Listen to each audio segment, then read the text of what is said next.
Olá, crianças do Chácara Kids, tudo bem com vocês? Estamos aqui novamente para continuarmos aprendendo sobre confiança. E não se trata de qualquer confiança, não é? Essa confiança é viver crendo que Deus está com você. Quando você vive com essa confiança em Deus, tudo muda. Pois você sabe que pode confiar nele, não importa o que aconteça. E essa atitude de confiar em Deus me faz lembrar então do nosso versículo desse mês, que fala muito bem dessa confiança. Vamos lembrar? Por isso podemos dizer com toda confiança: o Senhor é meu ajudador, portanto não temerei. Em Hebreus 13, versículo 6a. E hoje nós continuaremos aprendendo através da grande história de Deus, a Bíblia. Nós vamos retomar lá no livro de Atos dos Apóstolos. Lá no livro de Atos conta a história da igreja, de como ela começou, a igreja primitiva. E como vimos na história anterior, antes de partir e voltar para o Pai, Jesus, ele passou um tempo com seus amigos, 40 dias mais ou menos, e ele falou algo muito importante, uma tarefa especial. Só que para essa tarefa especial, ele enviaria um ajudador. Vamos lembrar qual era essa tarefa? Era contar ao mundo sobre ele. E quem era esse ajudador? O Espírito Santo de Deus, isso mesmo, crianças. Então, os discípulos, eles voltaram para Jerusalém e lá, chegando o dia de Pentecostes, eles estavam reunidos numa casa, todos eles. E de repente veio um som muito forte de vento, um vento muito barulhento soprando. E esse vento encheu toda a casa e eles viram aparecer línguas de fogo.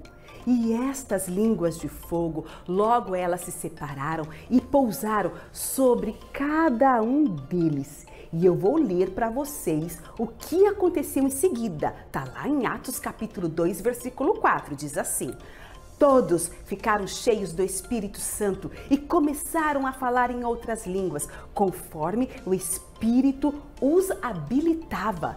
Pessoal, não sabemos exatamente como isso soou naquele dia, mas imagine se todos nós começássemos a falar uma língua diferente, o japonês, o inglês, o alemão, o coreano, o mandarim. Uau, já pensou quantos sons diferentes? Mas isso, meus queridos, aconteceu por um motivo muito especial. Ali havia judeus de todas as partes do mundo que se reuniram em Jerusalém para celebrar o Pentecostes. E alguns eram judeus de nascimento, mas outros eram estrangeiros que haviam aceitado a fé judaica de outros povos. E quando os discípulos saíram e começaram a falar naquelas línguas, todos os visitantes passaram a entender e a ouvir a sua própria língua sendo dita. E os visitantes ficaram maravilhados, surpresos com aquilo que estava acontecendo. E muitos admirados se perguntavam: como isso é possível? Estes homens não são da Galileia? Não são galileus? Mas cada um de nós estamos ouvindo eles falarem a nossa própria língua, o nosso próprio idioma. E eles perguntavam: o que significa? Como é que é isso? O que está acontecendo? Então, naquele momento, Pedro, ele levantou-se no meio de todo aquele povo, era muita gente, e ele explicou à multidão que Deus havia enviado Jesus para ser o Salvador e todas as coisas incríveis que Jesus tinha feito, os milagres, os ensinamentos. E Pedro lembrou às pessoas que, embora tivessem matado Jesus, porque foi isso que foi feito, é o nosso pecado que matou Jesus, Deus havia trazido Jesus de volta à vida. E ele ainda disse mais: saibam com toda certeza que todo Israel, que a esse Jesus que vocês crucificaram, Deus fez Senhor e Cristo. Está lá registrado no livro de Atos. E essas palavras duras partiram o coração daquelas pessoas. Elas entenderam que elas tinham errado.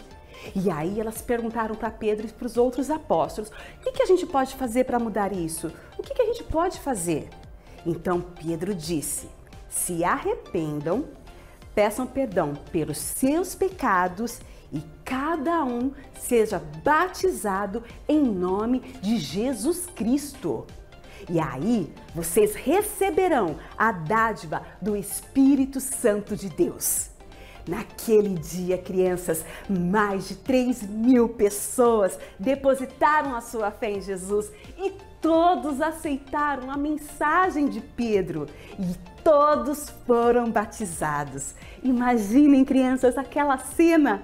Deus enviando o Santo Espírito para ajudar os novos seguidores de Jesus a compartilhar deste grande amor. Que cena maravilhosa! Mas hoje nós também podemos ter o Espírito Santo. Quando colocamos nossa fé em Jesus, temos o Espírito Santo de Deus vivendo em nós. E ele nos ajuda a encontrar a verdadeira confiança e a viver da maneira que Jesus nos ensinou. Deus enviou o Espírito Santo para nos ajudar. E vamos então orar e agradecer porque Deus enviou o Espírito Santo como nosso ajudador? Obrigada, Deus, por enviar Jesus para ser o nosso Salvador e o Espírito Santo para ser nosso ajudador, para compartilhar seu amor com o mundo. Por favor, guie-nos com seu Santo Espírito para que sempre possamos segui-lo e viver do seu jeito. Nós te amamos e fazemos essa oração em nome de Jesus. Amém. Crianças, hoje nós aprendemos que quando escolhemos seguir Jesus, Deus envia o Espírito Santo para nos ajudar e para andar com a gente, nos ensinando, nos orientando naquilo que nós temos que fazer. Com a ajuda do Espírito Santo, nós podemos amar a Deus e as pessoas. Podemos viver com confiança e não importa a situação difícil que enfrentamos, porque Deus está conosco e isso é maravilhoso demais. O Espírito Santo, ele nos ajuda nas pequenas, mas também nas coisas grandes também. E ele nos ajuda a fazer as escolhas sábias e a tratar os outros como nós gostaríamos de ser tratados. Então, que o Espírito Santo de Deus te ajude a compartilhar deste amor tão grande do Pai e assim a viver conforme Jesus nos ensinou. Até a próxima! Tchau!